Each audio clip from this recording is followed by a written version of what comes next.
మరి వైఎస్ఆర్ టైంలో ఒకసారి అయింది, రెండోసారి మనకు కేసీఆర్ హయాంలో రెండుసార్లు అయినది. ఈ రిజర్వేషన్ ఉన్నది, రిజర్వేషన్ మొత్తానికి ఇక ఉంది. కానీ బీసీకి ఎవరు రిజర్వేషన్లో ఉన్నారో వాళ్ళు కంటిన్యూగా ఉన్నారు. ఎంతమంది సర్పంచ్ అయినా ఒక 50 మంది సర్పంచ్లు కాలే. ఇక అంటుండే 10% ఏడైనారు, ఎంపీటీసీ ఏడన్నారు, జెడ్పీటీసీ ఎవడైనాడు, చాలా తక్కువ మంది అయినోళ్ళు. దానికి నాచన న్యాయతో అంగం తేడా బోల్తే మీరు ఏదో పుల్లబెట్టి మేమల్లకెళ్ళి బయటికి వెళ్ళిపోయి అగో మేము ఇస్తుండే కానీ ముస్లిం ఉన్నారని మేము ఇయ్యలేదు అని మాట్లాడుతున్నాం. ఇవాళ దమ్ముంటే కిషన్ రెడ్డి నీకు ఛాలెంజ్ చేస్తున్నా, ఇక్కడికి వెళ్ళి మీ గుజరాత్కి వెళ్ళి రిజర్వేషన్ తీపే, ముస్లిమ్స్ ఉన్న వాళ్ళకు, బీసీ ముస్లిమ్స్ ఉన్న వాళ్ళకు తీపి. మీ మోదీ గారు ఎక్కడి నుంచి పోటీ చేస్తున్నారు? బనారస్లో 2,50,000 మంది వాళ్ళు బట్టలు అంటే చేనేత కార్మికులు, హిందీ మే బోల్తే ఉनको బున్కర్ అన్సారీ, 2,05,000 ఒక్క కాన్స్టిట్యున్సీ పార్లమెంట్లో ఉంది. దమ్ముంటే ది మోదీ గారు అది దియ్యారట. గుజరాత్లో ఉంది, మధ్యప్రదేశ్లో ఉంది, हमारी बहन जी के जिले स्टेट में भी है. ఆడ లేకుండా ఇప్పుడు కొత్తగా లెక్కొచ్చి ఇది తీస్తే అది ఇస్తాం. అరే మొదటి వచ్చి ఉన్నదరా బాబు. 1971లో మురళీధరరావు కమిషన్లో మనకు బీసీ ముస్లిమ్స్లో కొంతమందికి గ్రూప్స్కు ఐడెంటిఫై చేసినారు. లద్దాఫ్, నూర్బాష్ అలాంటి వెనుకబడిన వాళ్ళకు మనం కూడా మొన్న ఇచ్చింది మొత్తం ముస్లిమ్స్కి ఇవ్వలే. రాజశేఖర రెడ్డి గారి ఇచ్చింది. సయ్యద్ नहीं है, मुगल नहीं है, पठान नहीं है, उसके बाद आपके मेमन नहीं है, शिया मुस्लिम नहीं है, आगा खानी नहीं है. అట్లా వందల చిన్న చిన్న క్యాస్ట్ వాళ్ళు లేరు. ఎవరికి ఉంది? तुर्का काश वालों, पत्थर फोड़ने वाला मुसलमान, सांपों को नचाने वाला मुसलमान, बंदरों को नचाने वाला मुसलमान, रीचों को खिलाने वाला मुसलमान. अरे गरीब लोग है भाई. అది వృత్తి, ధోబీ, హజ్జాం, హస్సాబ్ వీళ్ళకుంది రిజర్వేషన్. వీళ్ళకున్న రిజర్వేషన్ మీద అగో ఇది తీయండి. అరే వాడు మీకంటే గరీబ్ ఉన్నాడు కదరా బాబు. హిందూస్లో కూడా అందరికీ లేదు. బ్రాహ్మణ్కు లేదు, వెల్మకు లేదు, కమ్మకు లేదు, రెడ్డికి లేదు, అప్పర్ కమ్యూనిటీ ముస్లిమ్స్లో కూడా మా అప్పర్ సయ్యద్కు లేదు. అందు గురించి ఈ ఆలోచనలో మీ అందరికీ భట్కాయిస్తారు. అగో బీజేపీ వాళ్ళ మాట ఇన్ని ముస్లింకు తీసేస్తే మనకు 42 వచ్చేస్తుండే కదా. ఇవి అన్ని జూట మాటలు. బీజేపీ బీసీలకు ద్రోహ పార్టీ, బీసీలకు అన్యాయం చేసే పార్టీ. ये धोखेबाज है, ये लोग खाली झूठ बोलते हैं.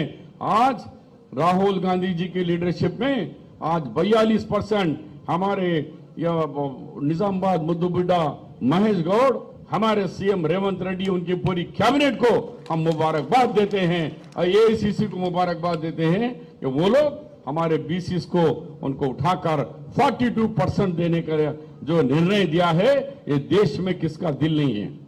ఎవరి దేశంలో రాష్ట్రంలో కూడా అంత హిమ్మత్ లేదు. ఉన్నది అంటే కాంగ్రెస్ పార్టీ ఏఎస్ఐ రాహుల్ గాంధీ నుంచి మొదలు పెట్టుకుంటే ఖర్గే సాబ్ నుంచి మనోళ్ళు చేసినారు. కాబట్టి మీరు ఈ చక్కర్లో రాకండి. ఇవాళ రిజర్వేషన్ ఇప్పుడే ఇస్తున్నామని కాదు, ఇది 2004లో బీసీఈలో పెట్టినాం. దానికంటే ముందు 1971లో మురళీధరరావు కమిషన్ నుంచి రిజర్వేషన్ ఉన్నాయి. ఇవన్నీ పాత ఉన్నాయి.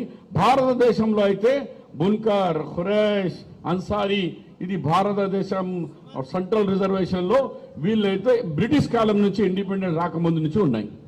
ఇది ఏం తెలుసుకోకుండా కేంద్ర మంత్రులు అయిపోయి ఏం దర్శనం అసలు మాట్లాడుతున్నారు. దయచేసి ఈ విషయంలో గుర్తించండి. వచ్చే రిజర్వేషన్ సక్సెస్ అవుతుంది. రిజర్వ్ ఎలక్షన్ తొందరగా వస్తుంది.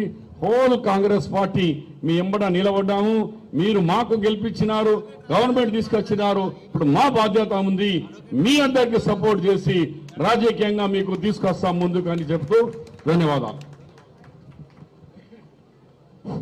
థ్యాంక్ యూ అన్న. ఇప్పుడు పెద్దలు జైరాబాద్ పార్లమెంట్ సభ్యులు సురేష్ శెట్కర్ గారిని మాట్లాడాల్సిందిగా కోరుతున్నాం. ఈరోజు మన నిజామాబాద్ జిల్లా జనహిత యాత్రకు మరి మన పిసిసి అధ్యక్షులు మహేష్ కుమార్ గౌడ్ గారికి, దాంతోపాటు మన తెలంగాణ ఇన్ఛార్జ్ మరి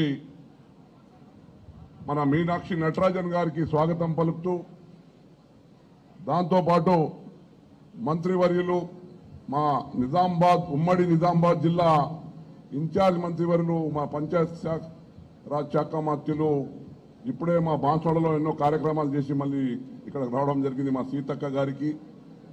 దాంతోపాటు మా సీనియర్ నాయకులు బోధన్ శాసనసభ్యులు సుదర్శన్ రెడ్డి గారికి, మరి భూపతి రెడ్డి గారికి, దాంతోపాటు మా షబ్బీర్ భాయ్ మా పెద్దన్న, మరి రాష్ట్ర అడ్వైజర్, మరి మా పెద్దలు జీవన్ రెడ్డి గారికి, మరి